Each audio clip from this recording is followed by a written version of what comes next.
with the Dalai Lama reaffirming that there will be a successor to him after his death, prospects of the historic standoff between China and the centuries old institution continuing well beyond his lifetime are a certainty now. The Dalai Lama's July 2nd announcement about succession has predictably riled Beijing, which wants to impose its own Dalai Lama. There are now concerns that when Tenzin Gyatso, the current Dalai Lama, passes away, there could well be two rival ones, one officially chosen by his not-for-profit trust, and the other propped up by the Chinese Communist Party. To understand the implications of the succession battle, MCR spoke to Dr. Orville Schell, one of America's foremost China-Tibet scholars and authors who have spent decades studying and writing about various issues arising out of the conflict. Dr. Orville Schell. Welcome to Mayank Shah Reports, Dr. Schell. It's always a great pleasure to have you. Well, pleasure to be with you. Dr. Schell, my sense of the Dalai Lama's announcement is that he is perhaps reclaiming future history rather than yielding to the short-term strategic temptation of outwitting China by naming a successor in his own lifetime. What is your sense? Well, I think it would be certainly out of normal tradition for him to name a successor before he passes away, and a reincarnation then in the traditional form has a time to take place. So I think what he seems to be doing is to try to remove the whole decision-making process from the hands of the Chinese Communist Party. Having been through that once with the Panchen Lama and Cheki Naima, the reincarnation that was chosen and disappeared, and the Communist Party appointed their own reincarnation. I think that's what His Holiness wishes to avoid this go around. But irrespective of what he has done, what is to stop Beijing from going ahead and appointing a rival Dalai Lama anyway? Well, I suspect Beijing will do it anyway. And there will be probably somebody in residence in the Potala in Lhasa, and that you're going to have sort of like the two Vaticans, two popes in the in the Roman Empire, when you had Byzantium and Constantinople and Rome. Nonetheless, this is a way, I think, for His Holiness to assure that at least Tibetans that are living outside of Tibet have a spiritual leader. Is there any possibility at all that they might even do it in his lifetime, just to be mean about that? You mean that the Chinese Communist Party might? Yeah, they might just go ahead and appoint one right away in the next maybe couple of years or something like that. I suspect that would be a bit presumptuous. It's one thing for His Holiness to say that his reincarnation is preordained. It's another thing for the Communist Party, who eschews spiritual matters of all kinds, to make such a presumptuous dictum. But you know, I wouldn't put anything beyond the Chinese Communist Party, and particularly in the question of Tibet and Xinjiang, which are extremely sensitive topics. If you were Xi Jinping, how would you look at the announcement? Was it built into their strategic thinking already? Well, I mean, fortunately, I'm not Xi Jinping. I think that he will see it as a great affront, as a challenge to the sovereign power of China to determine what happens within its sovereign territory. And remember, it fully believes that Tibet is a sovereign part of China. When the nationalists under Chiang Kai-shek and then the communists under Mao Zedong drew the Chinese borders, they drew the old Qing dynasty borders, which included all of Tibet, all of Xinjiang, all of Mongolia, although they lost outer Mongolia, all of Manchuria. So it was the largest rendition of China in history. But even though Tibet had not been fully consolidated within the national entity, either under the nationalists or even completely under the communists. That was the presumption. So, as the leader of Tibet, it's a curious combination of a political leader and a spiritual leader. China would like to imagine that it holds the reins in its hands to determine who that person should be, particularly not someone living in India. Right. Isn't that ironic that while on the one hand, the Communist Party clearly has atheistic underpinnings, on the other, they do recognize at least the symbolic importance of having a Dalai Lama. How do they reconcile these two contradictory streams? I think politics trumps spiritual matters, and they don't. I mean, spiritual matters are just another element that they have to deal with, and that can be manipulated for better or worse to unify the quote motherland. So I don't think they waste a lot of sleep over it. There are many contradictions. Mao Zedong himself wrote many essays on contradictions. He loved contradictions, and he thought that's the way history moved. So such a contradiction as a spiritual matter and a temporal matter isn't one I'm sure the Chinese Communist Party leaders lose a lot of sleep over. There are reports out of Beijing, I read in the New York Times and elsewhere, perhaps even on the BBC, that the government is already building a narrative where officials will go to schools and offices, essentially to drum up some support about their Dalai Lama. What do you think of that? Well, in truth, the government in Beijing has for many decades now been trying to at least sort of delaminate elite members of Tibetan society to go to schools where they learn Chinese and where they diminish the use of the Tibetan language. These are in Minzu Shiri and the minorities institutes that are in each province and in Beijing. So what's going on now, I think, is very similar to what we've seen also in Xinjiang, where they want to de-emphasize the use of the Tibetan language, de-emphasize the connection of young children to family and to indigenous local cultures, and have them bond on to the national entity and to the culture of Han China as what's known as the motherland. And one way to do that is by having children not live at home, where they do get contaminated by spiritual beliefs, by Tibetan Buddhism, by sense of Tibetan ethnicity, the distinctiveness of it. They've also been doing this, as you know, with Tibetan nomads. Of course, Tibet was originally largely a nomadic society. It really only had one city of consequence, Lhasa. And so by moving nomads, which by nature are very mobile and move around in clans and families seasonally to graze their livestock, they're even making those people move into cement houses where the kids can be educated according to the Chinese Communist Party, to be patriotic, to love China, and not feel primarily loyalties to the Tibetan ethnicity.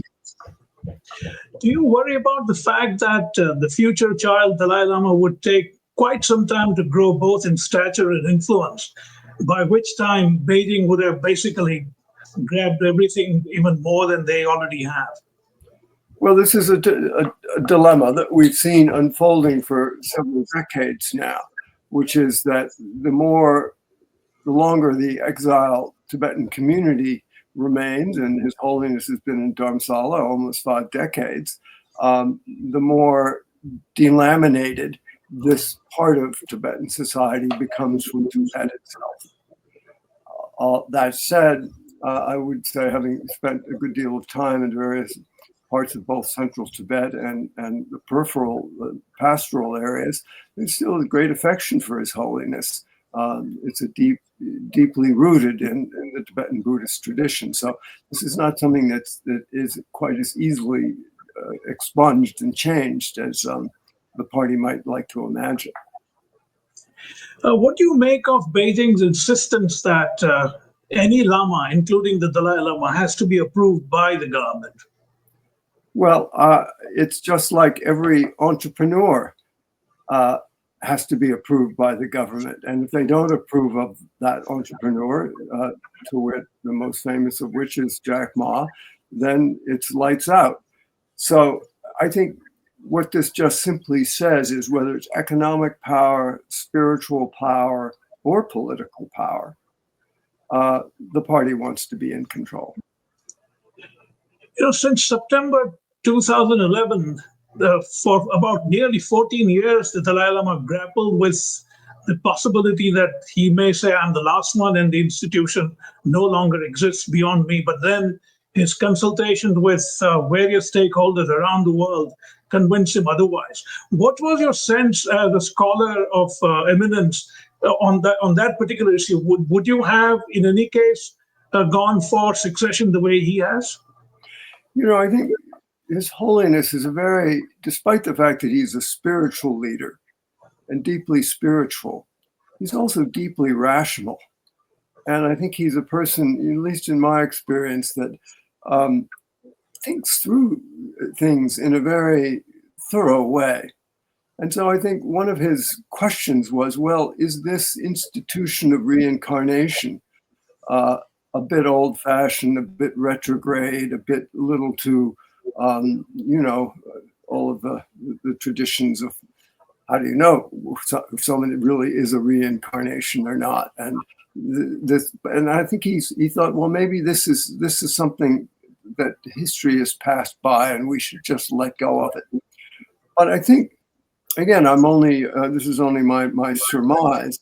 In the intervening years, he's recognized that the role that a Dalai Lama has played within the spiritual community of Tibetan Buddhism, and recognized that without it, it would be sort of like the keystone falling out of an arch, and the whole community would have less of a sense of leadership, of a culture that has some coherence and somebody at the head of it to guide it.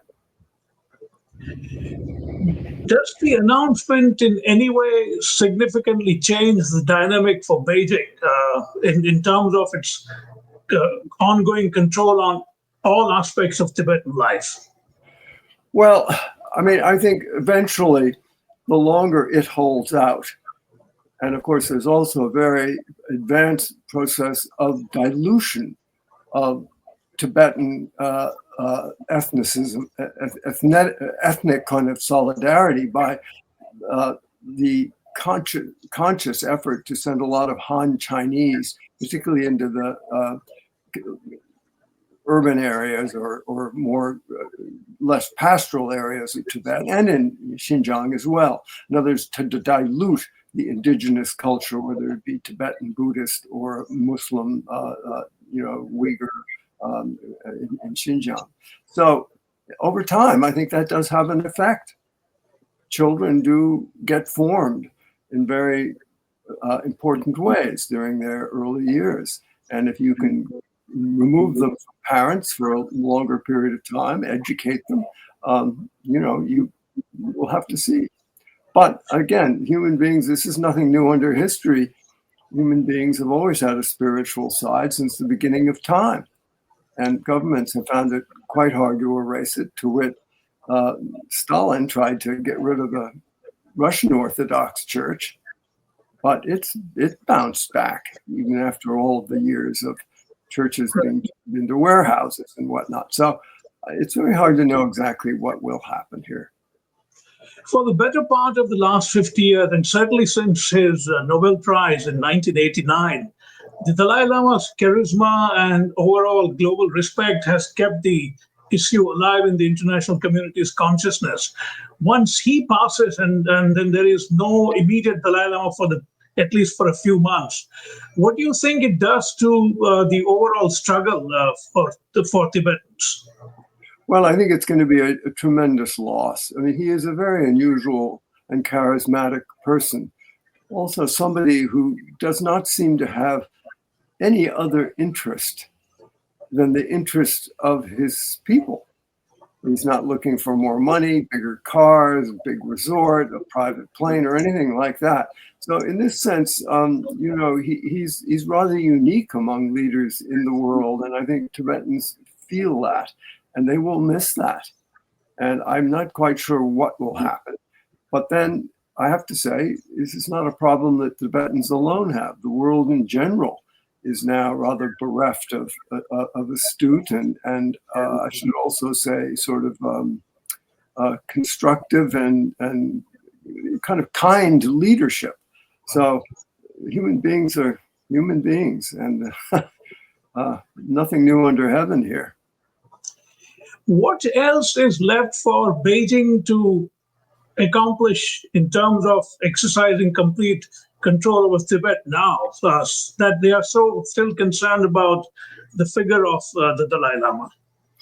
Well, when central regimes try to exercise control, there are two sort of tendencies that tend to be engendered by that increased tightening of control. One is you control people.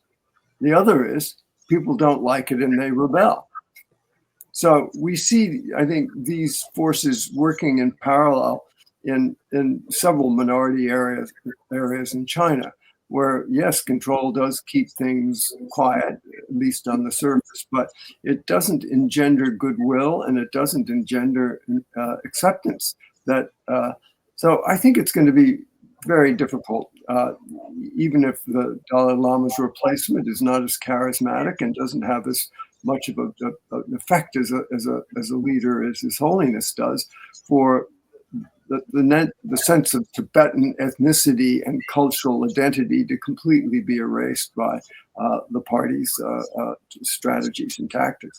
It's a great shame because, back in the 80s, 1980s, when Deng Xiaoping came to power and Hu Yaobang was the party secretary general, and then Zhao Ziyang, there was a much different attitude towards Tibet. And you remember that even under Hu Yaobang, he recalled all of the ethnic Chinese cadres, or a large percentage of them, from Tibetan ethnic regions, not just in the autonomous region of Tibet, which is relatively smaller piece of the entire ethnic area.